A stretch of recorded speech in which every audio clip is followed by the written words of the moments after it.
Hello everyone, welcome to my channel. Please subscribe and keep watching more details. Brooke and Ridge's knockdown drag-out fight ends in tears and Carter and Hope make love. Today on The Bold and the Beautiful, Steffi spends time with Finn, Carter and Hope express their love, and Brooke lays into Ridge. All products and services featured are independently chosen by editors. However, Soaps.com may receive a commission on orders placed through its retail links, and the retailer may receive certain auditable data for accounting purposes. At Carter's loft, he tells Hope this won't stand. Steffi is making mistakes and people will notice her lack of leadership. Hope marvels that her identity has been stripped away from her. Carter tells her, "Mark my words, something will be done." Hope thinks this is all because of her last name, Logan. Her mother committed the greatest sin of all, loving Ridge Forrester, and now Steffi is giving her payback. She feels Steffi purposely humiliated her after everything she's given to the company. Everyone stood there and did nothing about it, including Ridge, who ordered her to leave the building. Carter repeats that Steffi crossed a line today. She thinks she's getting the last word, but she's not. That company is Hope's birthright, just like Steffi's. She should be proud of her name. No one, and not Steffi Forrester, can take that from her. At the Cliff House, Steffi and Finn are grateful that the kids are at a sleepover. They go over the lingerie incident. Steffi knows it wasn't him, and it was all Hope. She pushed her to her breaking point. She can't take it anymore. Finn asks what she did. She says she fired Hope and put an end to hope for the future. Finn can't believe this all went down. Steffi says Hope is out of control, and it feels good. She is out of Forrester and out of their lives for good. Thank God. At Brooke's place, she finds it stunning that Ridge would allow Steffi to fire Hope. He should have given her the benefit of the doubt. Ridge says Hope showed up in lingerie and jumped on Finn. Where's the doubt? Brooke pleads that he's wrong about Hope. You are. Ridge asks how he's wrong about Hope. Brooke flashes to Hope asking her to keep quiet about her and Carter, and says it was all a misunderstanding. You can't let your daughter to this to Hope. You have to support me, Ridge. Brooke complains that Steffi's been trying to push Hope out of the company for months now. Ridge counters that Hope for the future has been on life support for months now. Brooke says that's because Steffi won't put resources into it. Ridge explains that's business. Sometimes you have to make tough choices. Brooke says Carter has great ideas to make the line work. Steffi won't consider them because she wants Hope and the line to fail. It's all personal. Ridge says she can't blame Steffi for this after what Hope pulled. Brooke says she's wrong about Hope, and he is too. At Carter's loft, he urges Hope to fight for what's hers. He gives her a pep talk and tells her she doesn't have to fight alone. I'll fight with you. I'll fight for you. Hope admits part of her always felt she was alone. The only person she could count on was herself. Carter says, not anymore. I've got you. She feels safe in his arms. He says he won't let her fall. Hope believes him. You really are the man of my dreams. They kiss. At Brooke's place, she tells Ridge that he could do something to stop Steffi, but he won't. What if she wants to fire Katie or her? You need to choose me. You need to support me. Ridge is supporting her. He made sure the bedroom line was a hit. Brooke says her daughter deserves a seat at the table too. Those seats are not just reserved for his children. At the Cliff House, Steffi and Finn make out on the sofa. He tells her how much he loves her. Finn wants her to just hear the words, but also of his heart. She strokes his chest. I do hear your heart. She can see in his eyes how much he loves her every day. You're all mine. They kiss some more. At Carter's loft, he and Hope make out in the living room. He tells her she can trust him. He's not like the others. Hope says trust has always been hard for her given her track record. With him, it's been easy. Carter assures her she can count on him, lean on him. I'll never hurt you. Hope feels she can do anything with him by her side. Just please don't let me go. Promise me. At Brooke's place, Rich tells her he's asking her to support him. Hope tried to destroy Steffi's life. Before that, she went after her son and played with Thomas' feelings and emotions. Now that boy lives half a world away with his grandson. Maybe it's time to accept the fact that your daughter doesn't know what is appropriate and what isn't. Brooke fumes that Steffi doesn't even disguise how she feels about them. Rich says this is about her daughter making bad choices and the consequences. Brooke complains that he believes Steffi because she's his daughter and is in line to take over his legacy. Rich says she's in that position because she works hard and deserves it. Brooke says Hope should be able to take over her legacy. As far as she's concerned, Hope and Steffi are equals. Rich booms, how are they equals? Not even close. Brooke cries that Rich should have given her daughter the benefit of the doubt and he should have believed her. You need to support me. You need to listen to me. You need to honor me. And you don't. It breaks my heart. At the Cliff House, Finn and Steffi are cuddling after sex. She purrs, I needed that. I need you. Finn says, well, you have me. Now and always. They kiss. At Carter's loft, he and Hope kiss. He tells her she's so beautiful. I love you. Hope asks how it is that he's been standing right in front of her, and she didn't see it. Carter says, you do now.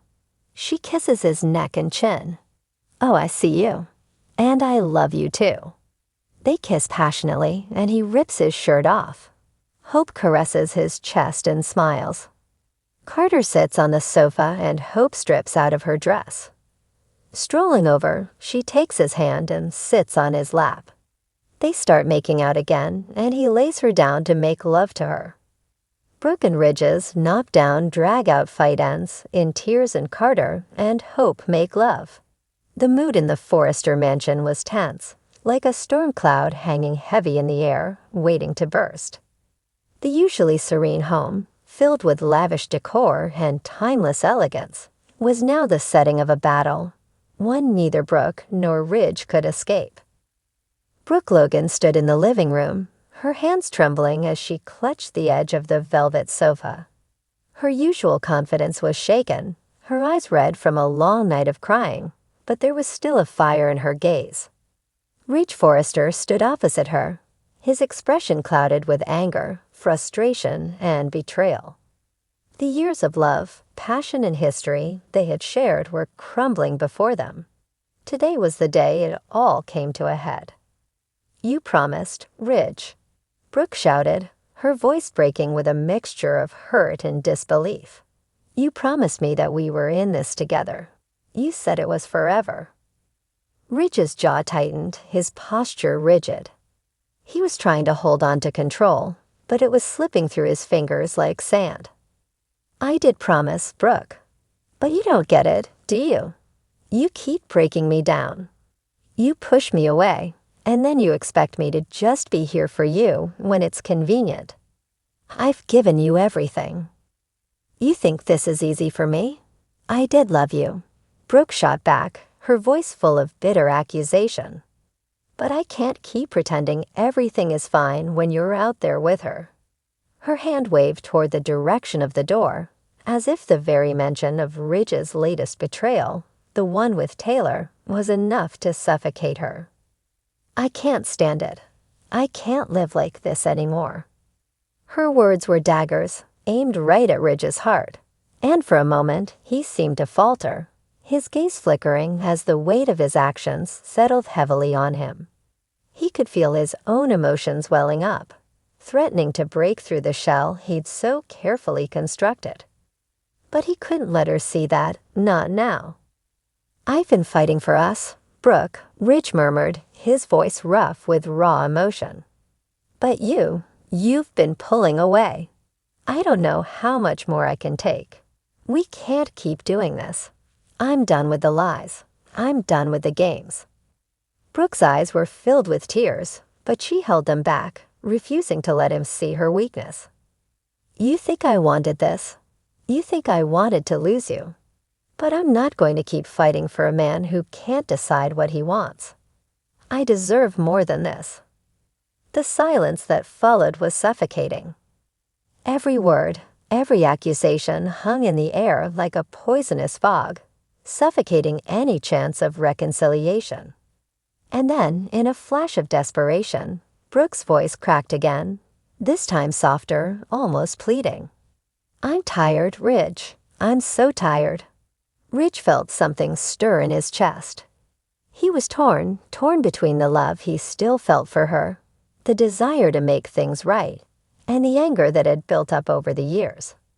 He wanted to reach out, to touch her, but something held him back. It was then that Carter Walton appeared in the doorway, his expression unreadable. He had witnessed the fight from the moment it had started, and though he had no desire to be the middleman in their mess of emotions, he could not ignore the pull between them, an undeniable force that had brought him here at that very moment. Brooke, Ridge, Carter said, his voice calm but firm, this is not the time for this. You both need to take a step back. Brooke turned to him with a look of exasperation, as if seeing a familiar face could finally offer her some solace. Carter, she said, her voice barely above a whisper. What am I supposed to do? What am I supposed to feel? Carter's gaze softened as he stepped forward, placing a reassuring hand on her shoulder. You don't have to figure it out right now, he said, his voice quiet but full of empathy. You're not alone, Brooke. As Carter's presence seemed to bring her some comfort, Ridge's frustration boiled over, his anger flaring. What do you think you're doing, Carter? Ridge's words were sharp, accusing. Are you trying to play the knight in shining armor now? The tension in the room thickened, and for a moment, it felt like the two men might come to blows. Brooke, still emotionally raw, didn't have the energy to fight them both, so she stepped back, putting distance between herself and the conflict. But as she did, she found herself staring at Carter, really looking at him for the first time in years. His concern for her was undeniable, and it stirred something deep inside of her. She had always known Carter as a good friend, a loyal confidant, but now, in the wake of her crumbling marriage, there was something else in his gaze, something unspoken, something that seemed to reach out to her in a way that Ridge never had. She could feel the weight of the room shifting, the air between her and Carter charged with an electric intensity. She glanced at Ridge one last time before turning toward Carter. I can't do this anymore, Ridge, she said softly, her voice barely audible. I can't be the woman you need me to be. Ridge's face hardened as he met her eyes one last time. Then maybe it's time for us to finally say goodbye, he said, his voice cold, his expression stone-faced. Goodbye, Brooke. With that, he turned and walked out of the room, leaving Brooke standing there, the echoes of his departure ringing in her ears. For a long moment, there was silence. Carter remained by her side, his hand still resting gently on her shoulder. Brooke felt an overwhelming sense of relief wash over her, though it was mixed with an aching sorrow. She turned to him, her eyes searching his face for some kind of clarity. Carter, I don't know what I'm doing anymore, she whispered. Carter gave her a soft, understanding smile, his thumb gently brushing her skin. It's okay, Brooke. You don't have to have all the answers right now. His words were calm, steady, exactly what she needed in that moment. And then, as if drawn together by forces neither could understand, Carter kissed her. It was slow at first, tentative, a tender exploration of emotions that had been suppressed for too long. The kiss deepened and Brooke felt a warmth spread through her, something she hadn't felt in years. She wasn't thinking about Ridge or about the life she had left behind. She wasn't thinking about anything except the moment, the connection between her and Carter. As their passion ignited, the love they shared became undeniable. The storm outside seemed distant now, as though the chaos had finally been silenced, replaced by a quiet, all-consuming intimacy.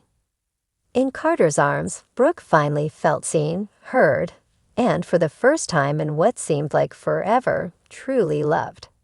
And so, as the night wore on, Brooke and Carter found solace in each other's embrace. It wasn't the love she had expected, nor the one she had hoped for, but it was real. And sometimes, in the wake of heartbreak, that was all she needed.